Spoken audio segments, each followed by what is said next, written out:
요즘 가장 뜨거운 스포츠 주제죠. 축구 국가대표팀 클린스만 감독이 결국 경질 수순을 밟게 됐습니다.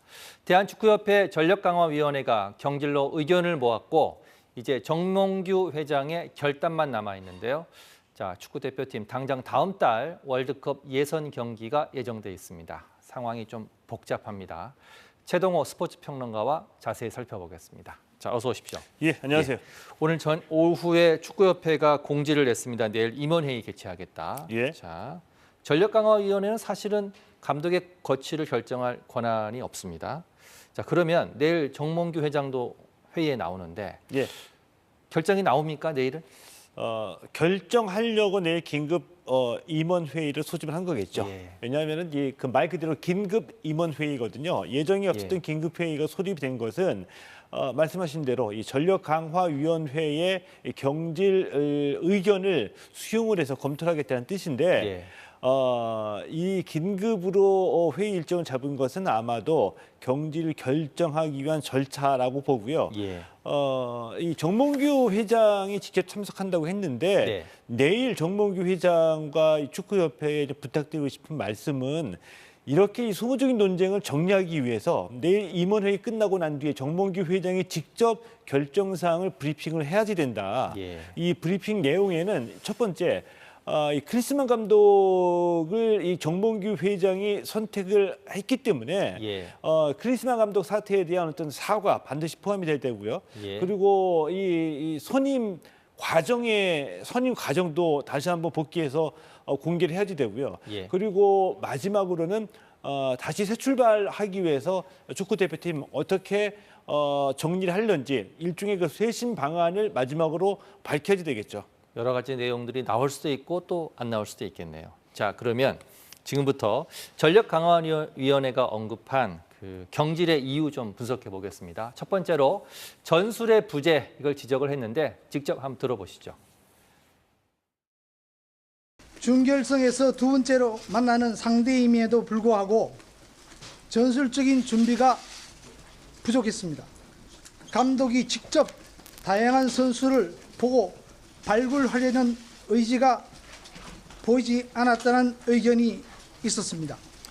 자, 앞에 황보관 기술본부장 말씀 중에 전술적 준비가 부족했다. 이게 어떤 의미이고, 자, 앞으로 클린스만 감독의 팀 운영 방식에서 벗어나려면 어떻게 해야 됩니까? 이 전술의 부재는 뭐 제가 특별히 말씀드리지 않아도 예.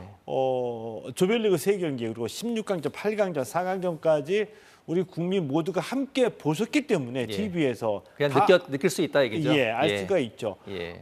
그리고 이 전술 부재를 극복하기 위한 일종의 그 쇄신 방안은 일단은 그 감독이 후임 감독의 역할에 따라 달라질 수 있다라고 봅니다. 예. 이 감독에게 이 전술 부재 그리고 팀 컬러, 우리 국가대표팀의 지향점은 이 감독에게 의지하는 바가 크거든요. 예. 과연 우리 대표팀이 클린스만 감독 체제에서 벗어나서 어떤 모습으로 변신할지는 새로운 감독의 임무를 봐야지 알 수가 있겠죠. 자, 그러면 이제 궁금해집니다. 이건 만약 가정입니다면 예. 자, 경질하고 새로운 사령탑을 뽑아야 한다면 어떤 기준이 좀 있어야 될 것 같을까요? 이 기준이 이제 가장 중요하다고 보는데요. 네. 이게 무슨 뜻이냐면은 흔히 우리가 얘기하는 외국인 감독이냐, 뭐 국내 감독이냐 이것부터 이제 논란이 시작이 되거든요. 예. 근데 외국인 감독이냐, 국내 감독이냐가 저는 그렇게 크게 의미는 없다라고 봅니다. 예, 예. 왜냐하면 일단은 우리 대표팀이 지향하는 이 축구적인 가치와 그 비전이 제시가 돼서 예. 그 지향점을 제시를 하고 예. 이 지향점을 각 그 감독들이 어떻게 구현해 내겠다는 팀 운영 방안을 우리가 공개적으로 모집을 해서 검토해 봐서 예. 가장 그 실현 가능성이 높고 능력이 있어 보이는 감독을 선택하면 되거든요. 근데 예. 여기에 꼭 반드시 외국인 감독이다, 국내 감독이다가 개입될 필요는 없다라고 보고요. 한 가지 저 중요하게 좀 말씀드리고 싶은 것은 2차 월드컵 2차 예선이 진행 중이기 때문에 예, 지금 아까 그래픽에도 일정이 나왔습니다. 예. 예. 그리고 이 월드컵으로 가는 여정에서 감독을 경질했기 때문에 좀 예. 조급하게 생각할 수가 있거든요. 근데 저는 급하지 않다. 서두르면 안 된다. 똑같은 룰을 두 번 다시 저지르면 안 된다고 말씀을 드리고 싶은데 한국 대표팀은 세계적인 감독의 풀이라는 기준으로 봤을 때 매력적인 팀이거든요. 이게 예. 왜냐하면은 월드컵 8강 이상의 팀은 월드컵 4강 이상 가야지 기본입니다. 감독으로서 상당히 부담을 갖게 되죠. 리스크가 크다는 얘기인데 월드컵 16강 주변에 있는 한국 같은 팀은 월드컵 16강에 올라가면 성공이거든요. 근데 예. 대한민국 축구 대표팀은 월드컵 16강의 포텐셜이 큰 팀이기 때문에 예. 감독으로서는 자신의 커리어를 관리할 수 있는 예. 좋은 기회가 될 수도 있다는 뜻이거든요. 아, 예, 그렇군요. 그리고 예. 축구협회도 지금까지 외국인 감독을 선임하면서 데이터베이스가 축적이 돼 있고요. 이런 자료들을 활용하게 되면 좋은 감독을 구할 수 있다라고 봅니다. 자, 그러면 전력강화위원회가 경질을 권고하게 된 두 번째 이유 좀 한번 들어보겠습니다. 태도와 자세 문제인데 이어서 한번 들어보시죠. 선수단 관리에 관련해서는 팀 분위기나 내부 갈등을 제대로 파악하지 못했다. 국내 체류 기간 이 적은 근무 태도에 관련해서도 근무 태도가 이슈가 되는 것 자체가 더 이상 안 된다는 비판도 있었습니다. 자, 사실 클린스만 감독은 관리형 지도자다 이렇게 자처했습니다. 근데 이번에 팀 내부의 몸싸움을 보면 좀 논란이 되고 있는데, 자, 선수당 내부의 갈등을 좀 대하는 감독의 자세 어때야 됐습니까? 역대 축구 대표팀 감독이 이 월드컵 개막 전까지 모두 다 비판을 받았습니다. 예, 물론 이제 응원을 받았지만 환호 속에서 월드컵 개막을 맞이한 감독은 없었거든요. 그런데 공통적으로 감독에 대한 비판은 어떤 이 전술적인 문제, 기술적인 문제, 선수 기용의 문제였고요.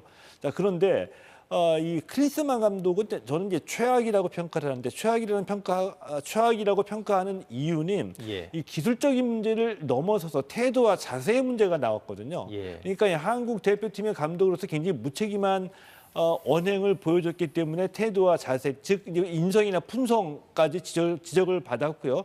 결정타로 손흥민, 이강인 선수의 충돌이 보도가 되면서 대표팀 관리도 안 됐다는 게 드러난 셈이거든요. 그렇죠. 예. 그러니까 역대 최악이라고 볼 수가 있는 거죠. 자, 그런데 오늘 열린 전력강화위원회에서는 클린스만 감독도 미국에서 화상으로 회의에 참석을 했습니다. 오늘 이런 지적과 비판에 대해서 답변은 어떻게 나왔습니까? 화상으로 전력강화위원회에 참석했다는 것 자체가 되게 무책임한 처사인데요. 예. 오늘 열렸던 이 전력강화위원회가 회의 초반에 1시간 정도 예. 위원들이 클린스만 감독에게 질의응답을 하고 그 답변을 기초로 해서 토론하는 과정으로 벌어졌거든요. 예. 이 클린스만 감독은 이 아시안컵 4강의 성적이 기대에 미치지 못했던 이유로 예. 선수들 간의 그 불화, 팀 내 불화, 그리고 자신의 그 전술에는 문제가 없었다라는 예. 답변을 했는데 가장 그 못난 감독이 하는 얘기 중에 하나가 예. 우승을 못하거나 아니면은 이 경기에서 패배했을 때 패배의 책임을 선수들에게 돌리는 감독이라고 저는 생각하거든요. 왜냐하면 그 선수들 데리고 이기기 위해서 훈련하고 연습하고 동기부여하고 이 역할이 바로 자신이 해야 되는 감독의 역할입니다. 예. 그런데 선수가 부족했다고 얘기하는 것은 내가 내 할 일을 제대로 하지 못했다는 걸 스스로 자인하는 얘기라고 봐야 되겠죠. 예. 자, 마지막으로 요거 하나 더 여쭤보겠습니다. 오늘 손흥민, 이강인 몸싸움 관련해 속보가 나왔습니다. 이강인 측이 주먹질은 사실이 아니다라고 반박을 했는데 이게 무슨 얘기입니까? 자, 이강인 선수가 자신의 SNS에 이제 사과문을 1차로 올렸고요. 예, 올렸죠. 그리고 난 다음에 사실이 아닌 게 보도가 되고 있다라고 하면서 자신의 그 대리인인 변호사를 통해서 해명을 했습니다. 해명은 이제 크게 한 3가지 정도거든요. 예. 일단 지금 보시는 것처럼 나는 그 주먹을 날린 적이 없다. 예. 이고요. 그다음에 탁구할 때는 고참 선수도 있었다라는 얘기고요. 예. 그리고 이 탁구는 그 경기 준결승전 경기 전날만 하지는 않았고 그 전에도 계속 탁구를 했었다라는 얘기입니다. 예. 근데 저는 한 가지 제가 그 주목했던 지점은 이 해명을 대리인인 변호사를 통해서 했습니다. 그렇죠. 이 뜻은 변호사를 통해서 했다는 뜻은 앞으로 이제 법률적인 검토도 해서 내가 불이익을 받지 않겠다는 얘기인데 예. 이게 본질적으로 보면은 있을 수 있는 일입니다. 이 팀 내부, 팀 내에서 이런 것들은 이 선수끼리 꼭 이 법률적인 분쟁으로까지 번지지 않고 선수끼리 해결할 수 있어야 된다라고 보고요. 또 예. 이를 위해서 반드시 축구협회나 축구 선배들이 두 선수 간의 화해를 조정해야 된다고 봅니다. 예. 왜냐하면은 이게 뭐 형식적인 뭐 화해는 앞으로 있겠지만 마음속으로 풀리지가 않으면 어떤 감독이 오더라도 다시 출발하는 이 북중미 월드컵을 향해서 다시 출발하는 대표팀의 가장 눈에 보이지 않는 불씨가 될 수가 있겠죠. 이걸 해결해야 됩니다. 예, 알겠습니다. 내일 임원회의 결과 좀 지켜봐야 될 것 같습니다. 오늘 말씀 여기까지 듣겠습니다. 최동호 스포츠평론가였습니다. 고맙습니다. 고맙습니다.